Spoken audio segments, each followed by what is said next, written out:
J'étais la petite Française. Toutes les critiques, tous les articles de journaux disaient Leslie Caron, la petite Française. Leslie Caron, père français, mère américaine, danseuse parisienne sortie du couvent, a embrassé Hollywood très tôt sur un coup de cœur de Gene Kelly qui, la voyant dans un ballet, la fera tourner avec lui dans Un Américain à Paris de Minelli en 1951. Elle dansera aussi avec Fred Astaire en 1954 dans Papa Longue Jambe. Nous lui demandons une chose impossible, choisir entre Gene Kelly et Fred Astaire. C'est-à-dire qu'ils avaient une différence d'âge et d'époque et de style. Mais tous les deux étaient très, très travailleurs, perfectionnistes à un point. Mais je crois que Fred Astaire le faisait avec plus... Il était plus enjoué, ça l'amusait de danser. Et pour lui, ça n'était pas un effort. Il arrivait à la fin d'un numéro qui, moi... Et lui, faisait... What a gain. Voilà, c'était fait. Il n'était jamais hors d'haleine, il n'était jamais fatigué. Il était fait, il avait une musculature extraordinaire. Gene Kelly, c'était plus dur pour lui. Il fallait vraiment travailler plus. Et, il faut dire que c'était un Irlandais et que les samedis soirs, il en faisait un peu trop. Alors que Fred était très équilibré surtout. Fred était un homme plus que normal. Il n'aimait pas l'adulation, les compliments, les grands chichis, tout ça l'ennuyait à mourir, les grands galas. Il aimait aller aux courses, il aimait jouer au billard, et il était très bavard. Il aimait beaucoup parler avec les électriciens, toute l'équipe sur le plateau. Il fallait toujours l'appeler Fred, on a besoin de vous. Très sympathique, très simple. Leslie Caron, dans ses mémoires, Une Française à Hollywood, raconte la grande époque des studios. Sous contrat avec la MGM, elle a travaillé d'arrache-pied comme tous les danseurs, comédiens, techniciens et administratifs des majors. Une sorte de capharnaüm organisé. On se croisait beaucoup à la cafétéria. La cafétéria était assez amusante parce qu'il y avait des tables de gens western, il y avait des tables de gens qui étaient en train de faire de films d'Esther Williams et qui étaient en maillot de bain avec des serviettes autour du cou. Il y avait les danseurs qui étaient dans leurs costumes, il y avait toutes sortes de différents costumes et masques et c'était drôle. On ne se présentait pas comme quelque chose de théâtral. C'était vraiment le travail et on essayait de vite manger bien, puis de s'en poser un petit peu avant de commencer l'après-midi. Tout comme Catherine Deneuve et Françoise d'Orléac dans Les Demoiselles de Rochefort, Leslie Caron a été doublée pour le film Gigi. Moi, j'étais très inhibée au point de vue de la voix et je n'ai pas chanté. J'ai été doublée dans Gigi. J'étais très inhibée parce que mes camarades, j'adorais chanter, mais des chansons de boy scout. Donc je me suis dit, je ne peux pas chanter, c'est moche. Et je n'ai jamais essayé, jusqu'à ce que je fasse Little Night Music, il y a 1 an et demi, au Châtelet.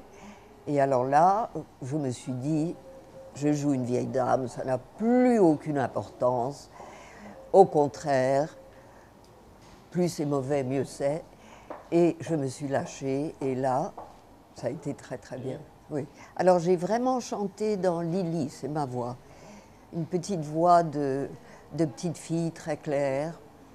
Et c'est assez charmant. Et si j'avais continué, si on m'avait donné des cours de chant, j'aurais pu chanter pour de bon. Mais je n'ai pas fait ça, persuadée que je ne pouvais pas le faire. Quand on faisait un film, c'était travail, il n'y avait rien d'autre.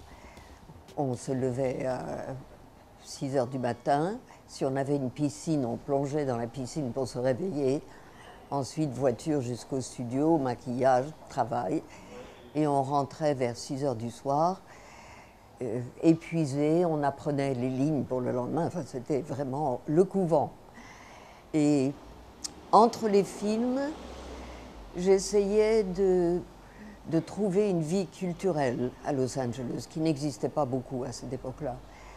Donc, j'essayais de trouver des films européens. Il y avait seulement à peu près 2 cinémas qui les montraient et 2 personnes qui y allaient.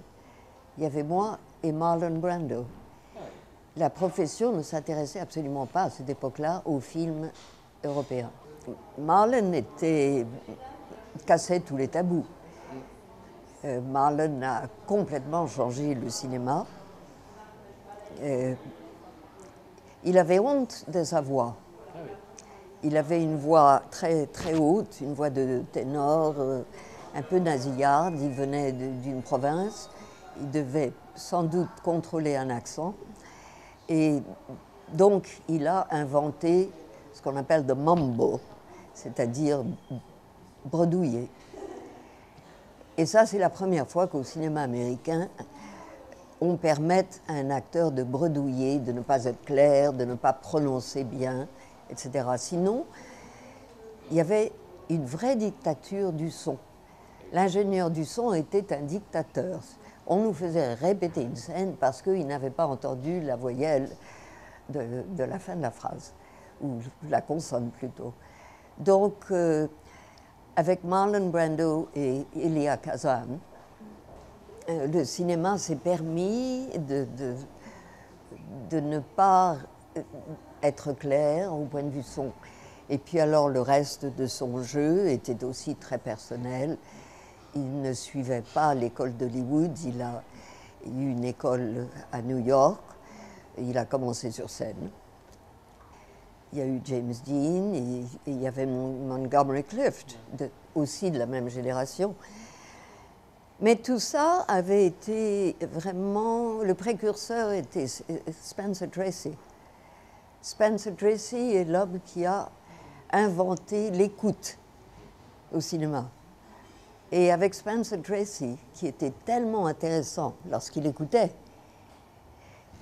il réagissait d'une manière si intéressante que les caméras, le metteur en scène a commencé à couper l'acteur, à interjecter l'acteur qui écoute, qui réagissait. Et ça a été le début de cette manière de jouer où on se permettait, parce que sinon avant ça, c'était la caméra sur celui qui parle. Et puis ensuite sur l'autre qui parle. Et on oubliait celui qui écoute. Alors que c'est très intéressant, maintenant on coupe. On parle beaucoup des acteurs masculins à Hollywood dans ces années-là. Qu'en était-il des femmes? Quand je suis arrivée dans les années 50, les femmes étaient très soumises. Les femmes jouaient la comédie à être sages.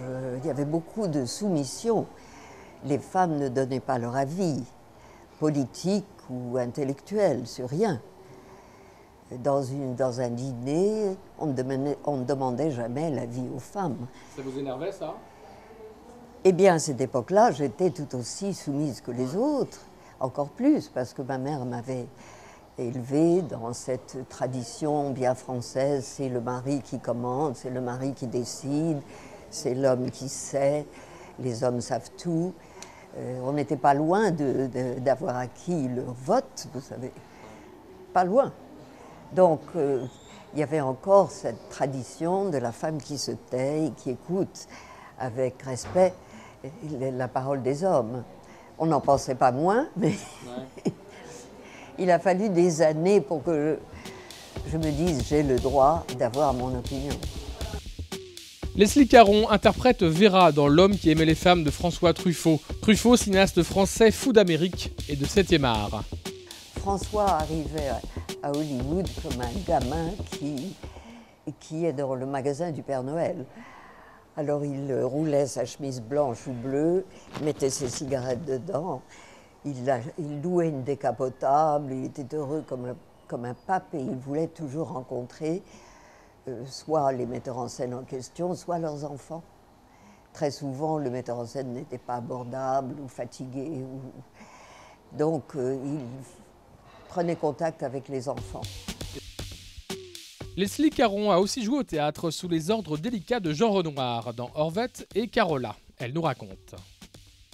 Renoir disait « Si j'étais vous, Leslie, je donnerais votre main à Olaf pour vous aider à vous soulever de la chaise. » Alors, je disais « Ben non, genre, j'ai pas besoin, je me lève toute seule.